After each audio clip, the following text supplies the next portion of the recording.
All right, hi everybody, it's Joe Cox. I'm going to give you a synopsis of Serena by Rash. Little novel written in third person narrative, carries a few subplots with some of the characters inside. We'll meet those here in a little bit. The story is set in Depression era North Carolina, where Pemberton owns a lumber company who is on site around the Waynesville area, clear cutting the land, harvesting all the wood of different types that are there. He brings home a new bride named Serena, only to meet a young lady by the name of Rachel Harmon, who is carrying his illegitimate child from recent sexual escapades. Serena, she comes in immediately to assert herself in the camp with the men, the workers. Starts taking care of day to day business, and makes it known that she is a powerful force to be reckoned with.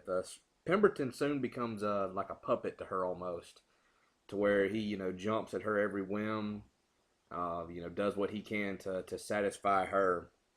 The story bounces back and forth between things going on at the camp with Serena and Pemberton and their day to day operations, and to Rachel Harmon, where she's taking care of this child that Pemberton has fathered and will have nothing to do with. She works day to day, doing what she can to survive. She's a really quiet, reserved, naive kind of person. She's got a little bit of help from her local community, a widow that lives down the street. It's a really a gritty story. It's filled with murder, manipulation, greed, a lot of fear of reprisal from Serena. Ron Rash does a very good job of describing the surroundings of the camp, and strong metaphors with nature, and the strength of the animals in the area, and how the landscape flowed and things like this. It's extremely easy to follow what everything looks like from chapter to chapter.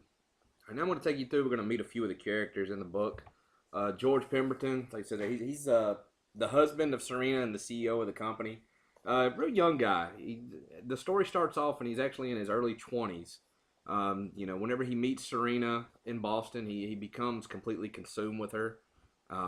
Just her demeanor and disposition. Later in the story, you can see he's extremely strong-willed, but he still has a heart for people.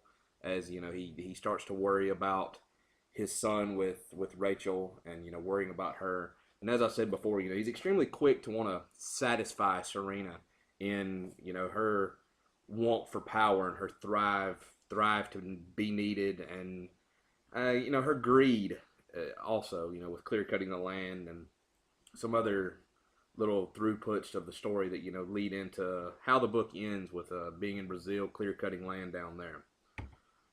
We get to Serena. Serena, she's very much in love with George Pemberton. She's worries about his well being day in and day out. She was real quick to say we need to be together, and what's best for us in the story. That was something that continually repeated itself in the book, was what's best for us. What are we gonna do? She focused on that. She was real quick to assert herself in day to day operations. One of the first things that stuck out in the book was how she challenged one of the workers, and it essentially cost him 2 weeks' pay and then his job in the end for defying the owners. She's not afraid to display her power. I mean, she rode around on an Arabian gelding, which was, an Arabian gelding is a fairly small horse, but they're powerful for their size, often ridden by royalty or people in places of power. She had an eagle brought in during the story. I don't know that it was for the workers as it was portrayed to catch rattlesnakes, to keep them from biting the workers and clear the land of rattlesnakes, as it was just to show a sign of power for her. I mean, she had the eagle trained almost as a roving guard to fly around as she roamed the land, and worked with the guys out in the crew. And she was real quick to interject herself to sway Pemberton's decisions to get where she wanted to go. If he was going to go one way on a decision and she didn't like it, she would throw out all kind of stats and statistics and things of that nature, just to say, hey, go my way instead of what you initially had planned. Rachel, like I said, quiet little girl, naive, timid, caring, I guess you could say. She witnessed her father's death at Pemberton's hand right off the bat, and that was her first image of Serena. Whenever she said that, you'll never get anything else from me and my husband.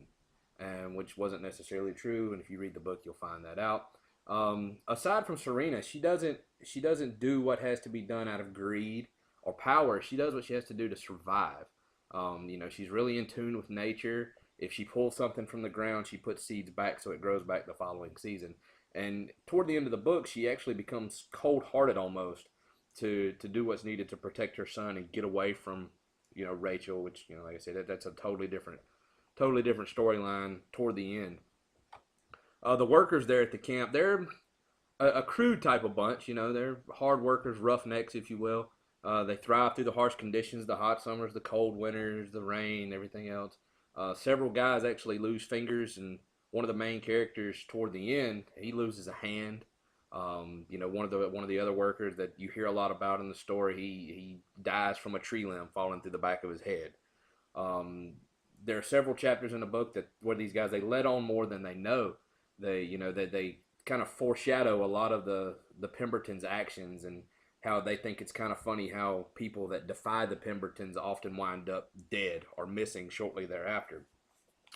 So, in the end, what it comes down to is, if you're looking for something, that's an easy read in regards to the metaphors that are used, but is also gritty and dense, and has a few subplots along the way with workers, and an issue with eminent domain and the Park Service wanting to take over the land that the Pembertons own. By all means, pick the book up and read it. It's a little much for my taste, but to each his own. Like I said, Ron Rash did a very good job in describing the landscape. That was the key for me. I mean, I'm from the Piedmont of South Carolina, and I know what the mountains are like, and he was spot on with all his descriptions and metaphors of the animals in the area and landscapes and that kind of thing. So, if something like this suits your fancy, by all means, go check the book out and let us know what you think. Thanks.